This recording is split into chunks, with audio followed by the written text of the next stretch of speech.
I should have known when the squad car pulled into the rundown police station that something wasn't quite right. The building looked old and abandoned. The police insignia lay crooked in a bed of tall grass. The letters P.O. were missing from the display above the main doors, leaving only lice in their wake, and graffiti littered the outer walls. If not for the other two vehicles at the very back of the lot, I would have thought we'd pulled into the wrong place.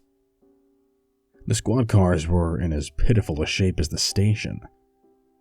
Their emblem and motto, "To serve and protect," were faded with age and coated with dirt.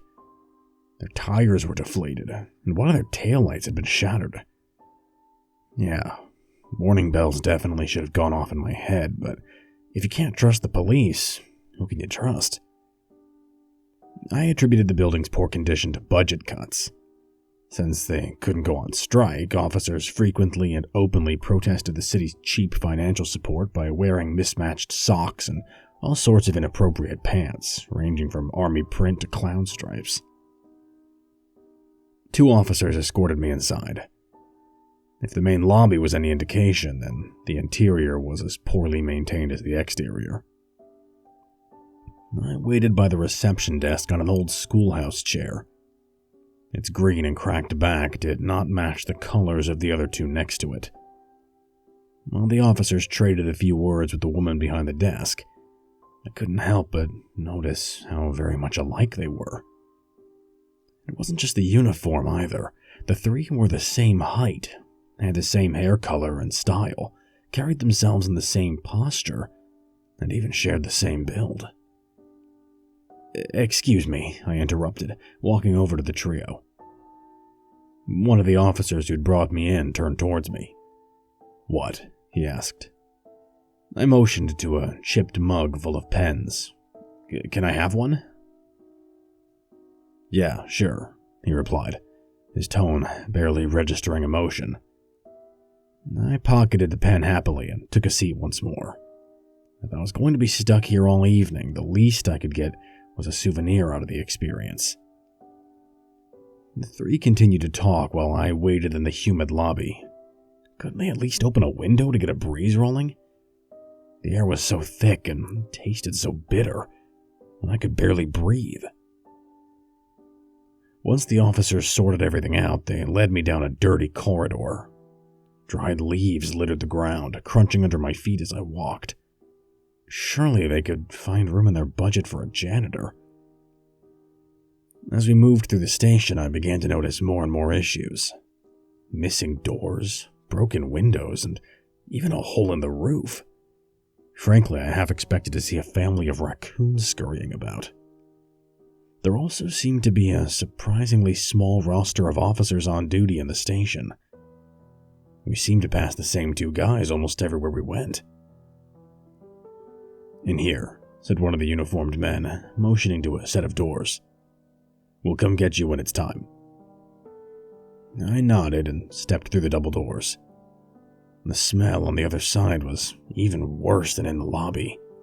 It was a mix of sweat and the unique odor of slightly burnt skin after a few hours in the sun. Unsurprisingly, the room was full of men with very similar features to my own. Aside from one old man in the corner, we also looked about the same age. "Guess we're all here for the lineup, huh?" I asked, in an attempt to break the ice. The others averted their gazes. The situation wasn't ideal, but I saw no reason to be sour about it. It was our civic duty, and being grumpy wouldn't change a thing. We'd all been cherry-picked to act as distractors in a police lineup. I hadn't been particularly thrilled when the police officer stopped me on my way home from work, telling me I matched the description of a violent mugger, but I calmed down once they reassured me that I was not the suspect, merely a decoy. I was missing the season finale of my favorite show for this, but at least I was doing something useful for society. The old man's head rose slowly. "Son, you won't be leaving anytime soon," he warned. When I saw his face, I nearly gasped. He was old, yes, but his facial features were remarkably similar to my own. We had the same green eyes, curved nose, and similar cheekbones. If we were to walk around town together, people would surely assume he was my dad. "Oh, that's okay. I'm not in a rush," I answered cheerfully. My gaze shifted from the old man to the others in the room. We all shared a remarkable likeness. Whoever the victim was, he'd have a hell of a hard time identifying the attacker. No one stood out. Even I would have had trouble telling us apart. I thought the others would be as amused as I was, but they all kept to themselves. Unable to find a conversational partner, I took a seat so I could wait for the officer to return. The silence started making me nervous, as though everyone knew a secret I wasn't privy to. Every now and again, I caught them glancing at me from the corner of their eyes. It was unnerving. Silence. It was so quiet that I could hear the hum of neon lights all the way down the hall. They played in peculiar unison, like instruments in a Beethoven orchestra. The door creaked open. The others cringed and recoiled as an officer stepped inside. I honestly couldn't tell if it was one of the two that had driven me in or a different officer altogether. It was only when I saw him next to the other men in the room that I realized something.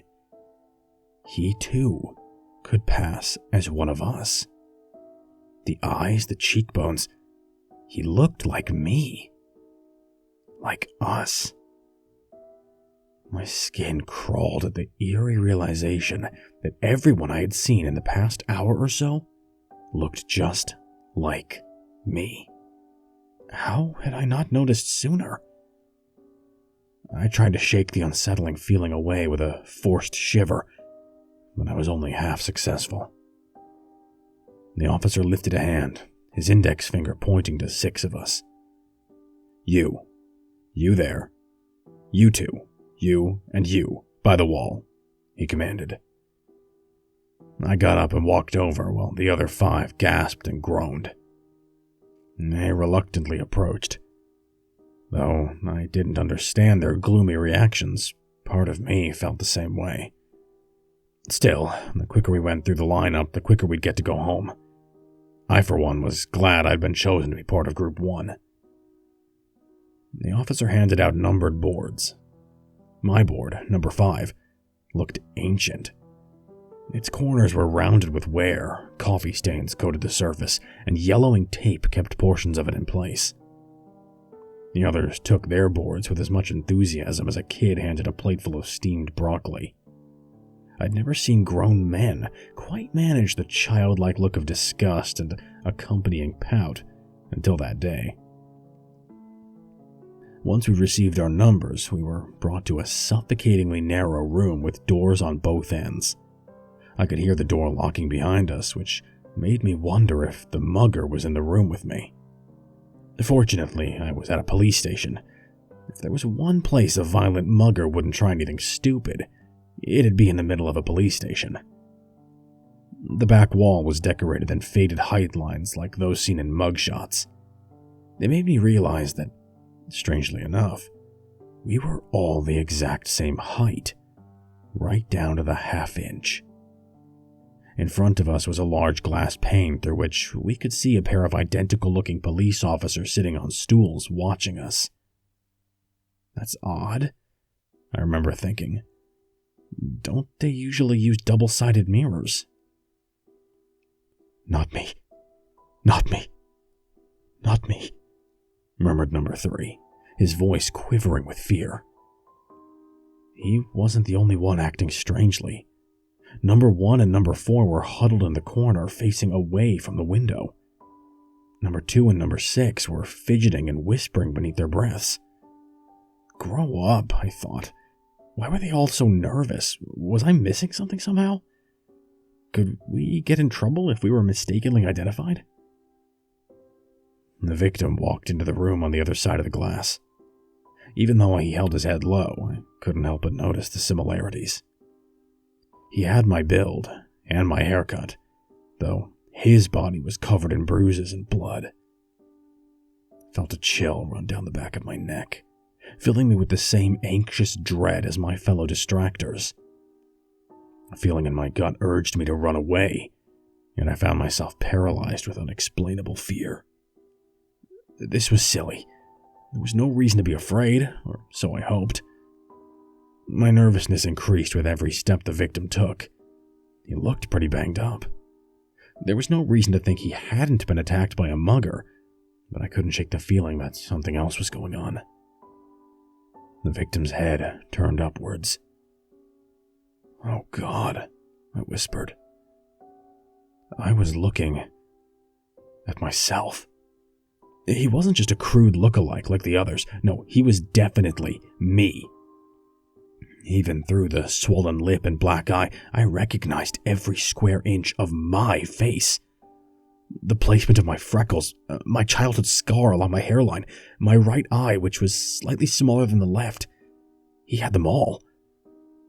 I didn't have time to fully take in the phenomena before the doppelganger lifted his arm, an accusatory finger outstretched. I knew before he even did it. I knew he was going to point to me. I knew, yet it didn't spare me the shock when he did it. It felt like being smacked in the face by a stray baseball. He pointed straight at me, an electrifying feeling surging through my body as he did so. If that wasn't bad enough, the others in the lineup suddenly calmed down. They looked like they'd just dodged a bullet, which sent me into a panic. When I saw the police officers rise from their seats while looking at me, I knew I had to run. I bolted to the emergency exit. The door was locked. I could hear the sound of a key jingling on the door on the other side of the room. There was no doubt in my mind that the officers were coming for me. With a fair dose of adrenaline fueling my actions, I grabbed a fire extinguisher and smashed it against the doorknob. It took 3 tries to get it, but it finally broke off, allowing the door to swing open just as the cops came in from the other end. I could vaguely hear them shouting, though I couldn't make out a word of what they were saying over the combined sounds of my heartbeat and blood gushing to my head. I ran as fast as my feet allowed, feeling myself drowning in unexplainable fear. Lost.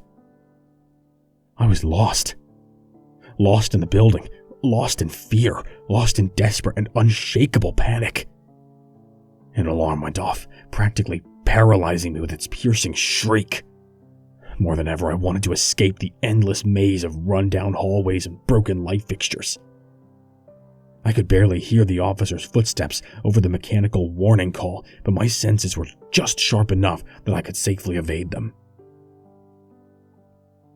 I ran for what felt like hours, but could have been minutes. I ran until my chest burned with exhaustion and my muscles cramped. I ran until I came across the waiting room from where I'd been in earlier. Hoping to warn the others, I stepped inside. The room was empty, but for the old man in the back. "Hey!" I shouted. "We've got to get out of here!"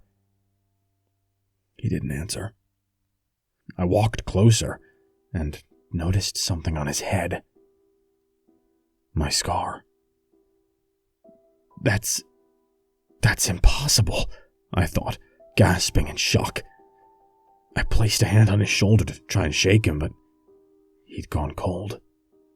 His skin had become dry and pruny like a tomato left out in the sun for too long. I recoiled in terror, a loud scream escaping my lips. Suddenly I felt a pair of fingers digging into my shoulder with the strength of a crocodile jaw. Again I shouted, desperately swatting at the captor's hand. By twisting my shoulder uncomfortably, I managed to break free of the vice-like grip and turn around, only to be confronted with my bruised doppelganger. A look of bitter contempt had found a permanent home on his face. I never realized how unsettling that look was when I gave it to others. My look-alike deliberately blocked the exit, ensuring that escape would not be easy. When he made a move towards me, I acted on instinct and felt my arm flying towards his face. The sound of broken glass erupted from him as my fist connected with his already damaged eye. Pain. Sharp, blinding pain. I stumbled to the side, holding my throbbing right eye. It thumped and prickled with 1,000 needles. My vision became blurry, but not blurry enough to keep me from seeing the other me run towards me. I had to defend myself. I punched, elbowed, and jabbed at him. Few of my blows actually connected. I'm not exactly a martial arts expert, but the ones that did sent pain flooding into me. My frantic blitz came to an end when I went for his stomach. The pressure nearly took my breath away. There was no beating him. I had to run. I shoved him aside, fully expecting him to try and grab me. To my surprise, he fell to the floor and didn't try to get up. Had I hurt him more than I thought? My relief was short-lived.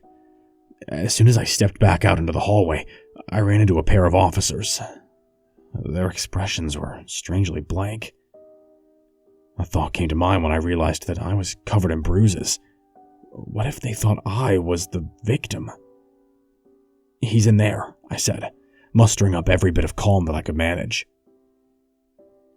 The officers, without hesitating, ran into the waiting area. I didn't know how long my ruse would work, so I took off towards the entrance. When I reached the lobby, the receptionist from earlier stood up and turned to me. I only looked at her for a moment, but my eyes caught sight of my scar on her head. What the hell?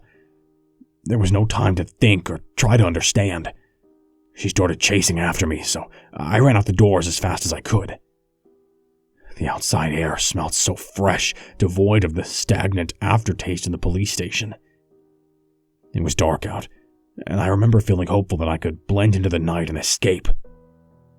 I heard stomping footsteps behind me, saw beams of light pointed at me, and could hear sirens blaring in the distance. I recall running, but I confess I don't remember how I got home. I have no recollection of reaching my apartment complex, unlocking my door, or getting in bed. But I must have, because I woke up this morning safe and sound in my bed, albeit quite sore. When I got up to brush my teeth, my reflection sent a shiver down my spine. My face was bruised and swollen. The wounds were identical to the ones I saw on the victim at the police station. The busted lip, the black eye, and the cut on his cheek. They were all the same.